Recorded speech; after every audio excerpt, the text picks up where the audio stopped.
Security వాళ్ళు ఆపేసారు మాకు. ఆపేస్తే మేము లోపలికి వెళ్ళాలంటే మీరంతా మీది కాదు మాది ఇది, అందులోకి వెళ్ళనియమని ఆపేసారు. అక్కడ ఆపేస్తే మాది ఇది, మా సర్వే నెంబర్తో సహా మాది ఉన్నది, మాది అని మేము వెళ్ళేది.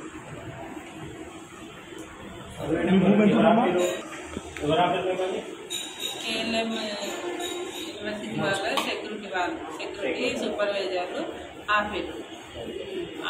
ఆపిరని మేము అక్కడ నిలబడి డైరెక్ట్ ఆయనతో మాట్లాడితే దారి ఇవ్వని అన్నాడు, కానీ మాకు ఫోన్ ఇవ్వకుండా నిలబెట్టింది. అక్కడ నిలబెట్టినాక సరేలే అని మేము వచ్చేసి మళ్ళీ 2 రోజుల తర్వాత మళ్ళీ మా బాబు వేరే సైడ్లో వెళ్తుంటే నేను కేసు పెట్టినని మా బాబుని కొట్టిండు.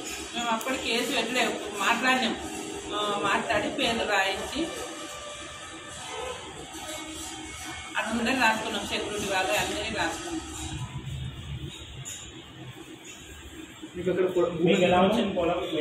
మా డాడీది బొడ్డు రఘుపతి.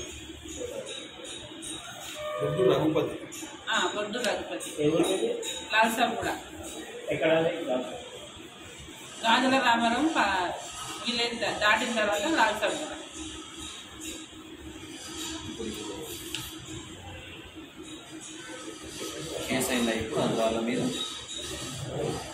మా బాబుని కొట్టిండ్రు, కేసు పెట్టినాము. మా బాబుకి అప్పటికప్పుడు కడుపు మీద తుబ్బిపోయింది. వాళ్ళ పెన్షన్ 10 మందిని వాళ్ళ సూపర్వైజర్ అంట. సూపర్వైజరు మా బాబు కనపడితే మా సూపర్వైజర్ వచ్చి చెంప మీద కొట్టినట్ట. కొట్టంగానే మళ్ళీ వీళ్ళు మమ్మేరా నాకు మా మీద కేసు పెట్టిందని చెప్తే ఉన్న 10 మంది కూడా రాళ్ళు తీసుకొని కట్టెలు తీసుకొని వచ్చి కడుపులా ఈపులా గుండెల మీద ఎక్కడంటే అక్కడ ఇష్టం వచ్చినట్టు గుద్దేసారు బాబుని. మా బాబుని గుద్దితే అప్పుడే నేను ఇంటికి వచ్చి కూడా ఎమ్మటి చెప్పలేదు, అంటున్నాడు ఇట్లా ఆయాసపడుతున్నాడు, ఏమైంది అని అంకా తర్వాత చెప్తే ఇట్లా సంగతి అంటే ఫస్ట్ సర్పంచ్ అని ఆయన దగ్గరికి వెళ్తే ఆయన అన్నాడు, ఆయన పిలిపించినాక కూడా నా కేఎల్ఎంఎల్ మా సారు మీ తల్లి కొడుకుల పేర్లు తీసి మెడల్ వేసుకొని నన్ను రమ్మన్నాడు, నన్ను ఎవ్వరు ఏం చేయలేరు, నేను ఇద్దరిని చంపుతా అని మీది కొట్టడానికి వస్తున్నాడు.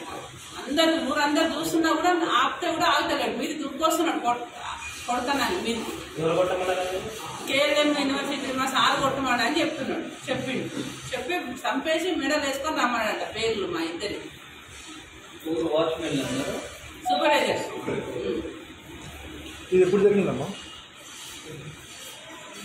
సాటర్డే రోజు జరిగింది, సాటర్డే సాయంత్రం 7:30.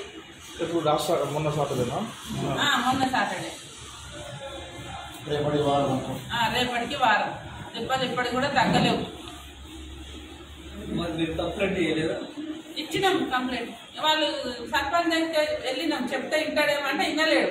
వినకుండా కూడా మళ్ళా రివర్స్ అయ్యి మా మీద కొట్టనీకి వచ్చిండు. మా బాబు కడప అప్పటికప్పుడు ఆయన ముందే ఉబ్బుతుంది ఆల్రెడీ. ఇంతకు వచ్చేప్పుడు ఇంకా ఎక్కువ ఉబ్బిపోతే హాస్పిటల్ పోయినాం. హాస్పిటల్ పోతే వాళ్ళు ఉబ్బుకోలేదు, నిజం చెప్పమన్నారు. నిజం చెప్తే అది కేసు చేసేసినాం. హాస్పిటల్ రిపోర్ట్లు ఉన్నాయి, అన్నీ ఉన్నాయి. అప్పటికప్పుడు తీసుకెళ్ళాం. చాలా సీరియస్ అని చెప్పారు, డాక్టర్ కూడా సీరియస్ అని చెప్పిండు.